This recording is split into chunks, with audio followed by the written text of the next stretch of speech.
This week we are talking about gentle parenting and gentle teaching. Is it affecting children?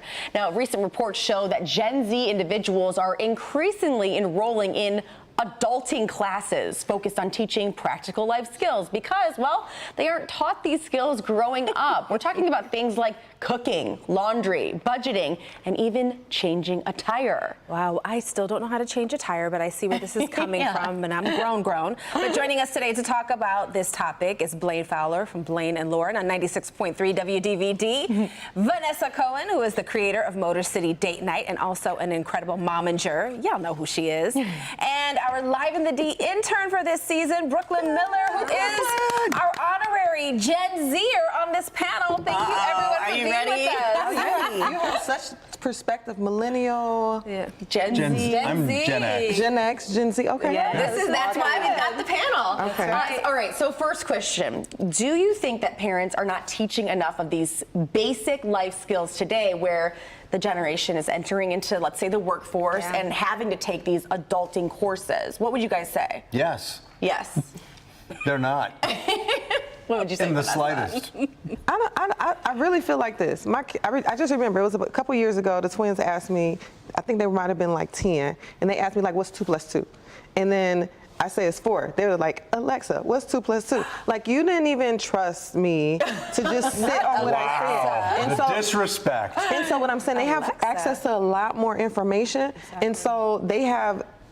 Like, they don't need you a lot of times to learn something. And then when you teach them to do something, they'll find a video, like fried chicken. Then they'll find a video on TikTok where somebody else fries it differently. That's so offensive. But does that make them resourceful, though? That is a because I little. respect that because I'm not going to lie, again, I'm grown, but I will go to YouTube or I will go to TikTok to refresh No, it's my not skills. resourceful. It's insulting to your mother. Yeah. She taught you how to make chicken. Mom. Yes, I do believe that. I feel like I'm glad that I was raised in an era where we were just getting introduced to cell phones because we were able to kind of, rely on our parents and figure out, okay, how do I do this and ask questions rather than going straight online. It's definitely helpful, but I think you should have some balance, have a little bit I of like both. the balance piece because even now it's kind of like, I don't know, this is probably TMI, but I'm like, I really feel like I just learned how to take like a real shower. Like on TikTok, when you see like the hygiene's, oh my God. Everything shower. Have I been taking a shower wrong my whole life? I do. I'd love to talk about this. I do 4 rounds now. 4 There's rounds. levels to it. Okay. I've been watching those TikTok videos, and trust me, you've incorporated some of those steps one way or another. But there's like a sequence to all of this. So there's just a lot of information out there. But is it the parenting, or should children be taught these sorts of things at school? Like changing a tire or something like that, or writing a check. I agree.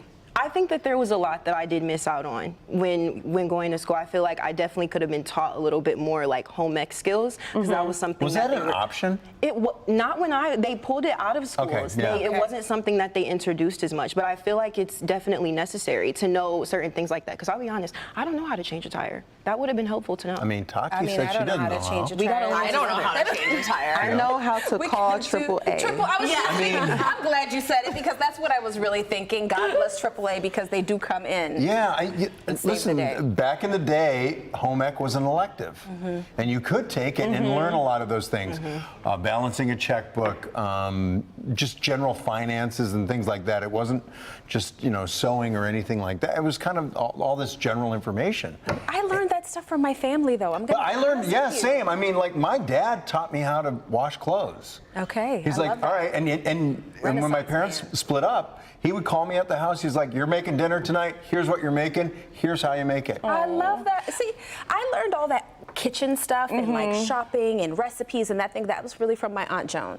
I learned other things from my mother. My mother, I was going to say forced us to learn how to crochet and how to knit. But and we cool to learned know. my grandmother taught me how to do this. Like I learned so many different things from so many different people. It felt like it was a normal part of life. What do you think? Did you have to, like, my mom used to make us, we would have like a whole chicken. And I remember I was like 6th or 7th grade, and I had to cut that chicken up. Like, Oh, I got cut chicken skills. Don't play with me. Yes. Well, I just think about the same age and as well. my kids could never. Girl, I have like 3-4 ways I can cut that whole chicken up for you. A lot of parents, though, I mean, like, I know kids these days, they have so much homework, and by the time they're done with their homework, it's like, okay, let's teach you how to cut a chicken. Like, it's Right. just not, there's no time That is not for on my that. list today, yeah, Mom. Yeah. Exactly. Yeah. But Brooklyn, maybe you have a little bit of a different perspective. You even have your own Instagram series called The Summer that I turned into an adult. So tell our viewers how they can kind of look at that, and what would you say, how has that helped you navigate success as a Gen Zer? Maybe not with the home ec in your school growing up, and things that maybe are a little bit different from our upbringing. Yeah. So I definitely think that was why I started the series, because I noticed it was a lot of things that I didn't know, and that I wanted to connect, like you were saying, connect with other people on social media who might be showing, this is how I do this is how I do that. So I'm like, why not show what I'm doing throughout my day and how I'm doing it, and showing the struggles that I do face. So it has helped me to honestly just be more transparent about what I'm going through, rather if it's personal, rather if it's learning how to fix a tire, no matter what. So just learning how to like be open about those things and honest, because now we do have social media and we can go to social media for help, you know, but also learning how to have that transparent moment, but also learning how to be, I was saying, how to be comfortable with being uncomfortable. I think that's a huge thing. Or Just the act of asking for help. Yes. Exactly. I'm just And I gonna think say, that's a I'm huge never thing. changing a tire. Never? I'm never gonna do For it. help in a minute. Like, I'll call my mother today and ask her how to do something. But what I would love for people in your age group is to learn a lot of skills, but not to have to grow up so fast in other ways as well. Do you know what I mean? I agree. To I agree with really that. learn those fundamentals, because what's the rush? You know what I mean? Everyone is in such a rush to grow up. I agree with I know that that's statement 100,000%. Yeah. I'm not at all. But now that I've reached this age, I'm like, I want to slow down. I feel like as like Yeah. a younger teen, I was such in a rush. But now that I've gotten here and I am like, oh, I'm actually starting adulting, I'm like, this is not. Oh what my, I thought. oh my Oh no, parents were adulting right. sucks. I'm not having the best It's no time. fun. My parents were right. Yeah, like, I'm Yeah, having a lot of great. those So they were realizations. right. No rush. There's no rush. Such a bummer. Wait, how old are your kids, Blaine? They're 27 and 29. 27 and 29, and then your twins are 21, 20, 19. The twins are 12. Okay, wow. So you got a wide variety. Yes. Yes. But would you say that they're all ready for the world? Like, No. did you? Okay. No.